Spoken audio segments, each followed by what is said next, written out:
Parvati excuse மீன்னு கேக்குறாங்க. எல்லாரும் திரும்பி பாக்குறாங்க. விஸ்வநாதன் சொல்றாங்க, அவங்க என் மருமக டெண்டர் விஷயமா தான் வந்திருக்காங்க.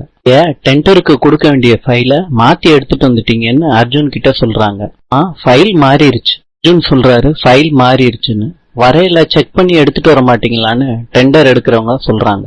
ஃபைல குடுக்கறாங்க அர்ஜுன். தேவி சொல்றாங்க, லாஸ்ட் மினிட்ல ஃபைல எப்படி நீங்க மாத்தலாம்? இதெல்லாம் ரூல்ஸ்ல இல்லையே. 1 வருஷத்துக்கு முன்னாடி உங்க அப்பாவும் தான் சேஞ்ச் பண்ணாங்க. அப்ப யாரும் அப்ஜெக்ஷன் சொல்லலையே. எங்களுக்கு எந்த அப்ஜெக்ஷனும் இல்ல. நீங்க ப்ரொசீட் பண்ணலாம். அறிக்கை கொடுக்கறாங்க. 24-25க்கான அரசு பள்ளி மாணவர்களுக்கான uniform tender Viswanathan Senthur garments நிறுவனத்துக்கு வழங்கப்படுகிறது. விஸ்வநாதன் சார், அர்ஜுன் சார் 2 பேரும் வந்து கையெழுத்து போடுங்க. கங்க்ராஜ்ரா, தேங்க்யூடா, நாங்க கிளம்புறோம். விஸ்வநாதன் சொல்றாரு, எதுலமா வந்த? கார்ல வந்தேன் மாமா. உனக்கு தான் காரே ஓட்ட தெரியாதேம்மா. அப்புறம் பேசிக்கலாம் மாமா. எந்த ஃபைல்னு பாருங்க மாமா. இந்த ஃபைல்ல ரூபா நோட்டு கட்டு இருக்கதா பாக்குறாரு. அர்ஜுன் சொல்றாரு, இந்த டெண்டருக்கான ஃபைல் தான், யாரோ டூப்ளிகேட் பண்ணிருக்காங்கப்பா. இல்லக்காரி கிருஷ்ணவேணி கிட்ட சொல்றாங்க, என் பையனுக்கு உடம்பு சரியில்லைம்மா, நான் வீட்டுக்கு போவாம்மா. சரிம்மா, வீட்டுக்கு போ. சொல்லிட்டு போன வேலைக்காரிய பார்வதி கூப்பிடுறாங்க. அர்ஜுன் கூப்பிடுறாரு வேலைக்காரிய, உள்ள கொஞ்சம் வந்துட்டு போங்கன்னு. நம்ம வீட்டுல வேலை செய்யறவங்க எல்லாம் கொஞ்சம் கூட்டிட்டு வரீங்களாக்கா? ஃபைல யாரு என் ரூம்ல மாத்தி வச்சது? இல்லாட்டி போலீஸ வர சொல்லி விசாரணை பண்ணுவேன். பார்வதி புஷ்பா தான் பண்ணினதுன்னு கண்டுபிடிக்கிறாங்க. யாரு செய்ய சொன்னான்னு கேக்குறாங்க.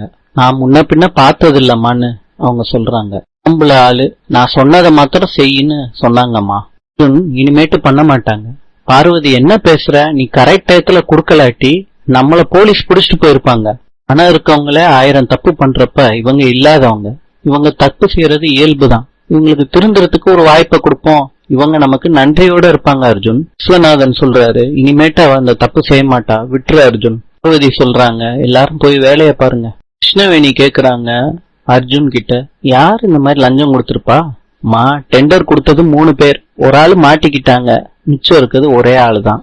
மார்கதரிசி தான். யோசிக்கிறீங்க, உங்க ஃப்ரெண்டு மார்கதரிசி தான் இந்த வேலை பண்ணிருப்பாரு. நீ சொல்ல வேண்டியதை சொல்லிட்ட, ஏன் டென்ஷன் ஆற? நான் பாத்துக்கிறேன்ப்பா, உன் அப்பா பாத்துக்கிறேன். விஸ்வநாதன் கேக்குறாரு கிருஷ்ணவேணி கிட்ட, ஏன் வீட்டுல ஆளை காணோம்? சின்னவன் எங்க போயிருக்காங்க? பார்வதி தனியா கார் ஓட்டிட்டு வந்திருக்கா.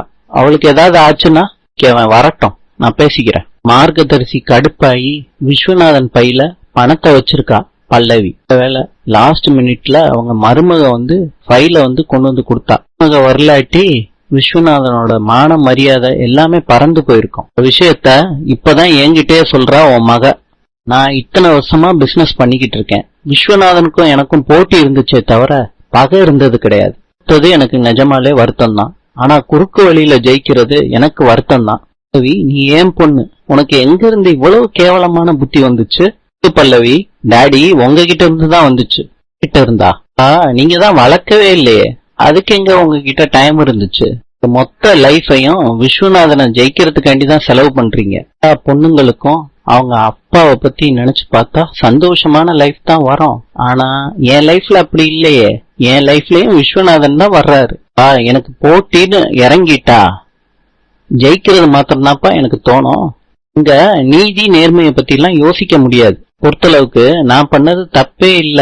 இன்னைக்கு மிஸ் பண்ணிட்டாலும் நாளைக்கு அந்த விஸ்வநாதனை ஜெயிக்க தான் போறேன். இல்லவி, இதெல்லாம் வேண்டாம், என்னால இதை அலோவ் பண்ணவே முடியாது. இன்று ஜப்பானின் நாணயம் யென். நாளை சந்திக்கலாம்.